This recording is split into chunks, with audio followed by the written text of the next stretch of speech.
She smiled across the table as if she hadn't just gutted my career with a single email. Her words were sweet, polished, professional. But I could feel the poison under every syllable. "It's just business, Mia," she said. "You understand." Oh, I understood. For 3 years, I'd built her division from scratch.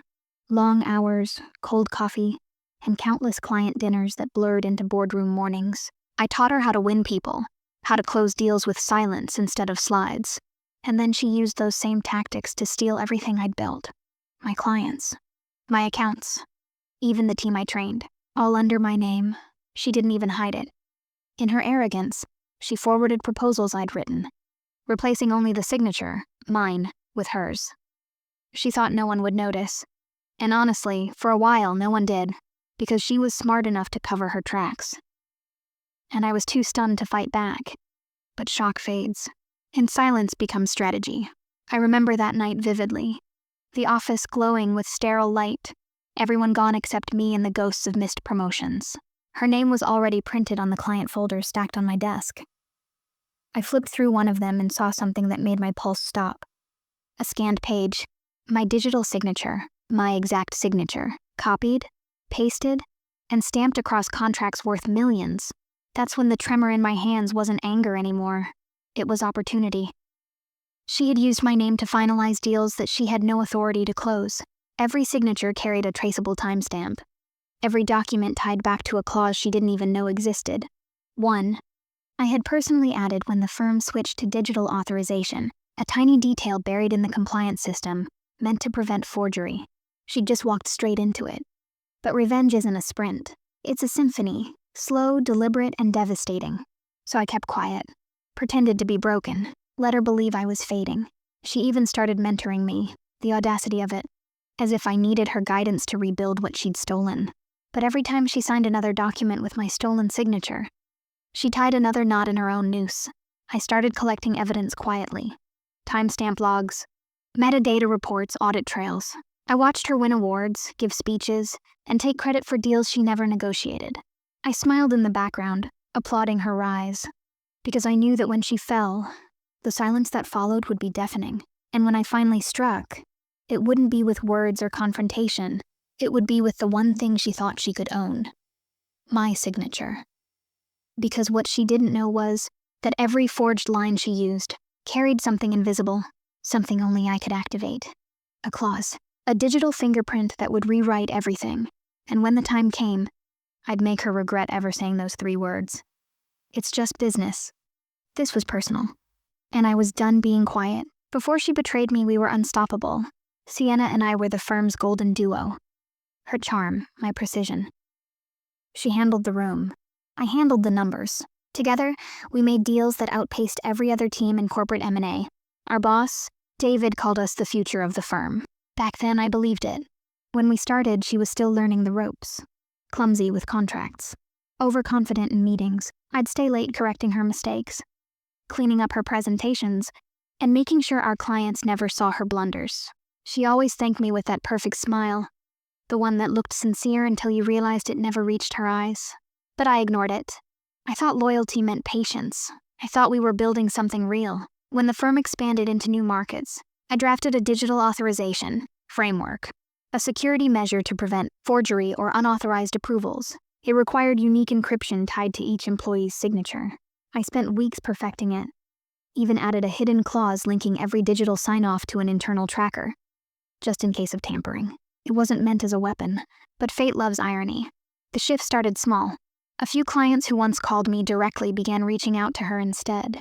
Then, entire accounts were reassigned, with vague explanations from management. Sienna always had a reason. "You're better suited for internal audits," she'd say with that velvet tone, as if doing me a favor.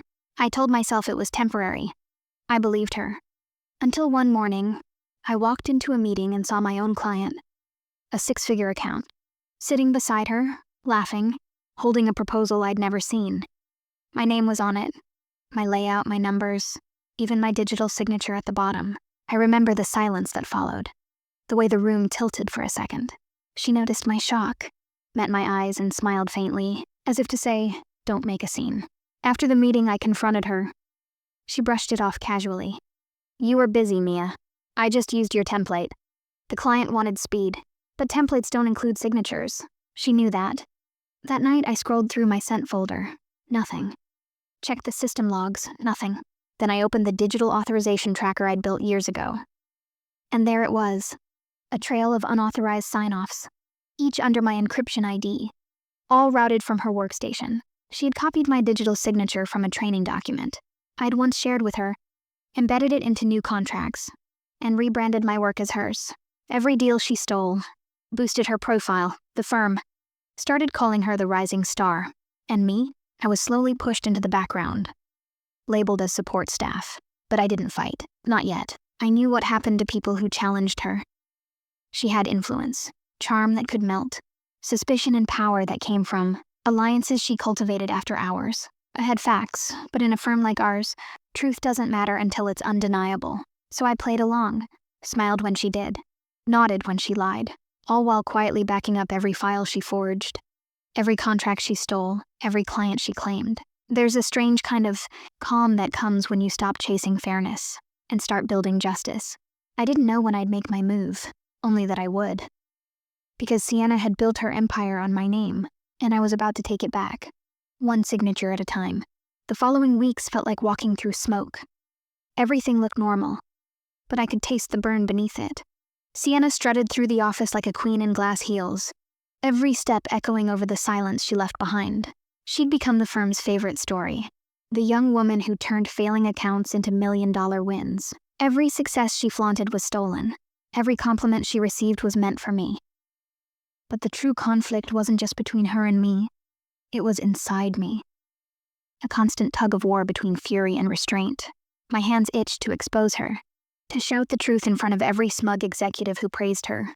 But then I'd look around that sleek boardroom, the suits, the politics, the carefully crafted smiles, and I'd remember that emotion doesn't win wars here. Timing does. Still, her arrogance made patience hard. She started leaving my name out of internal reports. Emails I should have been copied on disappeared.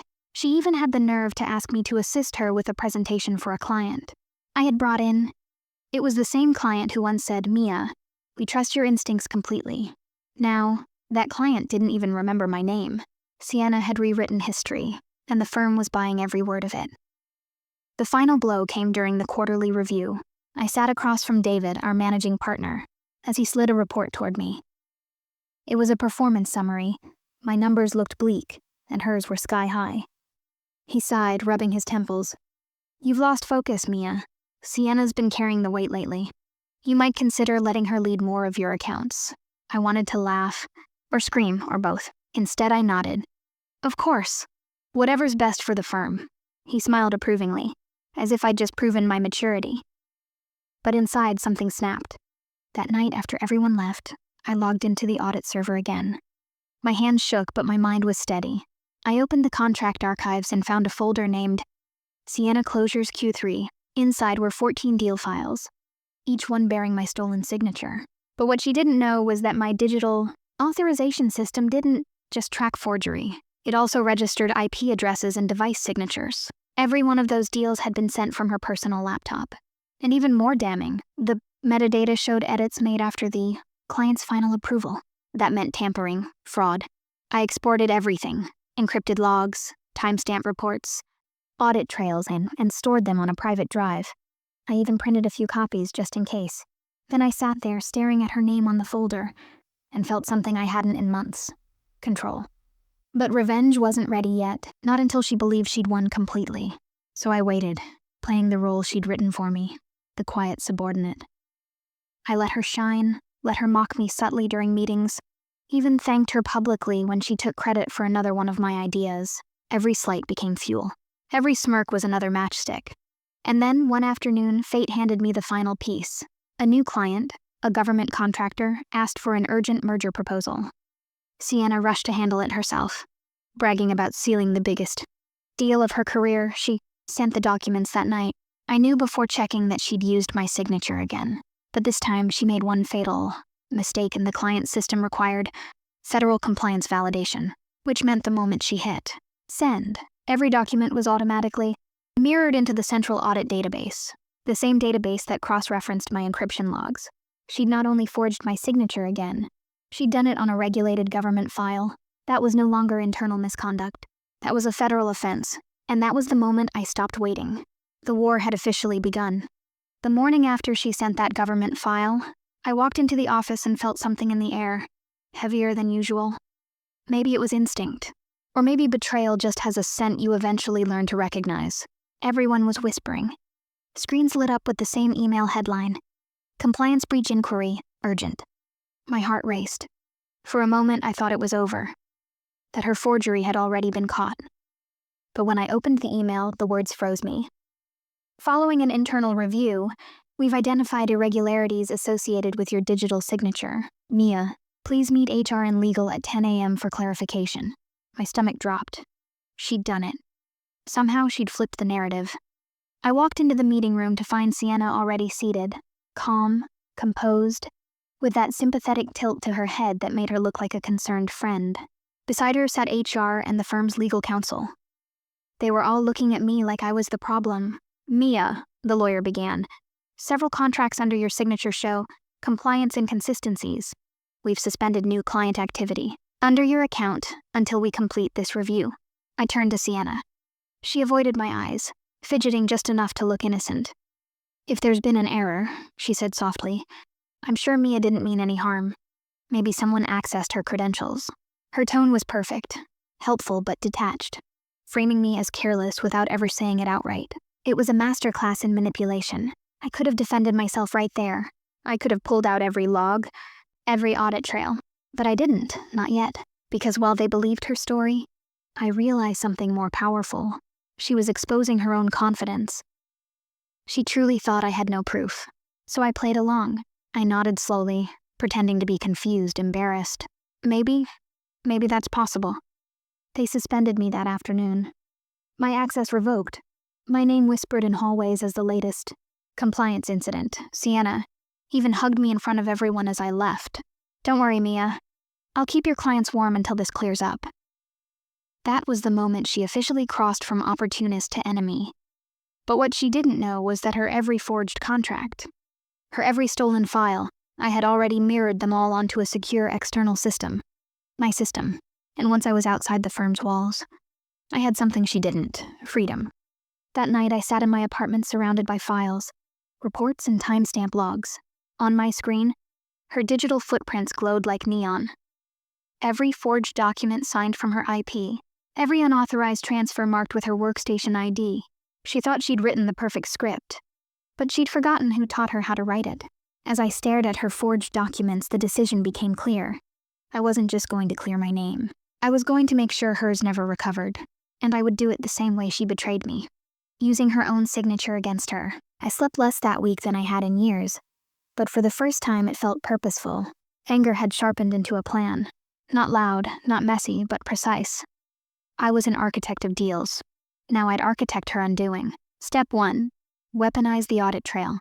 I already had copies of every forged file saved on an encrypted drive, but raw files wouldn't convince anyone with a motive to ignore them. So I began layering context. Screenshots of her workstation timestamps, export logs with IP fingerprints, client emails where she used phrases I'd written, and side-by-side comparisons of my original proposals and her altered versions. Each piece by itself was circumstantial. Together they formed a pattern that couldn't be shrugged away. Step 2. Create controlled exposure. I couldn't just fling evidence at the firm and expect justice. They'd bury it to protect the brand. Instead, I mapped a path the truth couldn't resist. Compliance teams, external regulators, and one quiet journalist who covered corporate malpractice. Regulators cared about federal contracts.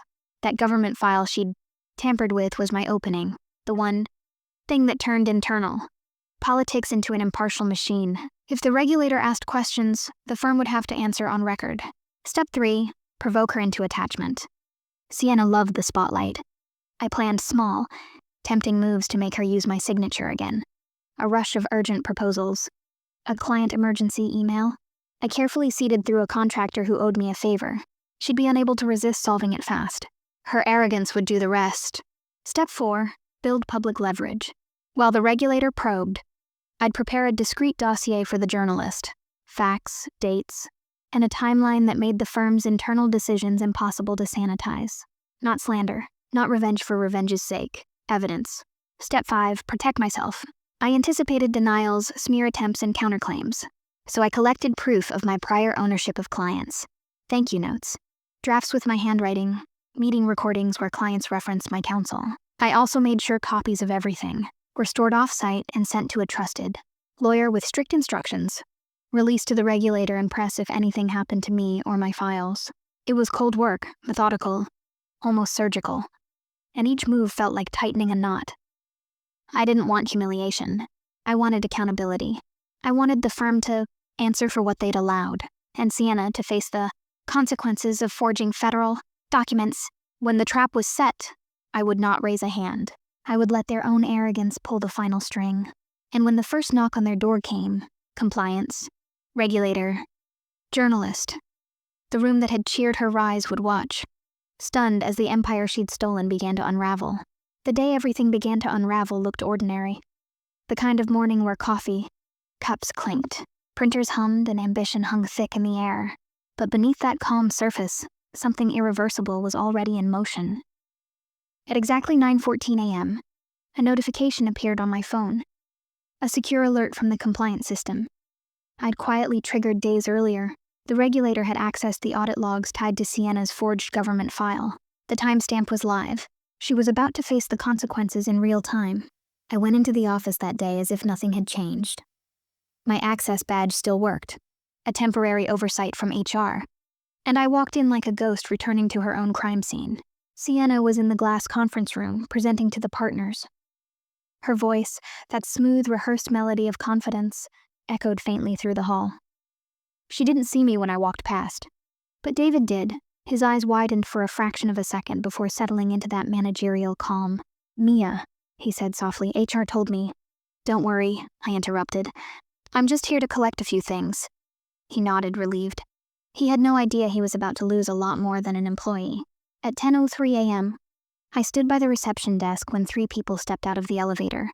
2 from the compliance department, 1 from the Federal Oversight Office. Their badges gleamed. Their expressions didn't. I watched as they were escorted straight into the conference room where Sienna was still mid-presentation. The glass walls made everything visible, like a theater performance without sound. Sienna paused as they entered, smiled politely, then tilted her head in that innocent way she did when pretending confusion.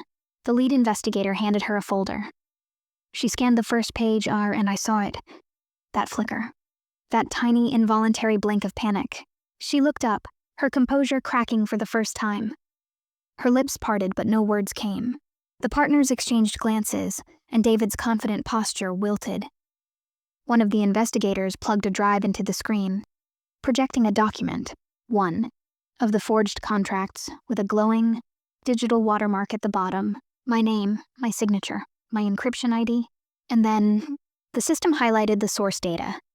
Generated from user, Sienna Clark. Silence. Pure, clean silence. I didn't need to hear the words. I could read the expressions. Her confusion turned into desperation, her voice rising, hands gesturing wildly. Then came the papers, the cross-examinations, the pointing, the kind of unraveling that doesn't happen in seconds but in heartbeats. Minutes later, the glass door opened. David called me in, his voice subdued. I walked slowly, deliberately, as every pair of eyes in that room turned toward me.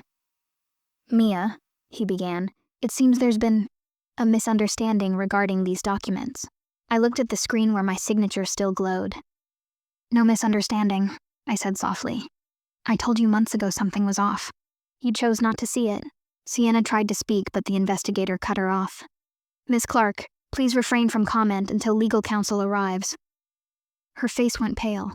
For the first time, the woman who'd built her empire on stolen work had no words left to spin. The partners sat frozen, watching the audit logs replay. Every timestamp, every file, every forged contract signed under my name from her workstation. The evidence was irrefutable, the pattern undeniable. I didn't need revenge to be loud.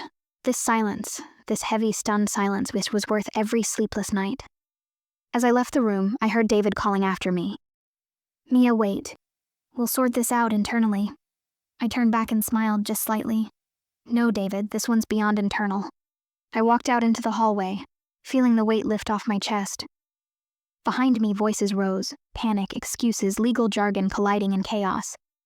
The empire she'd stolen was burning from the inside, and the flames were made of paper and proof. Before stepping into the elevator, I glanced back through the glass one last time. Sienna sat there still, her once perfect confidence shattered into fragments. She caught my eye, just for a moment. There was something raw there now. Not anger, not even fear, just realization, the kind that comes too late. And as the elevator doors slid shut, I finally allowed myself to breathe. It was over.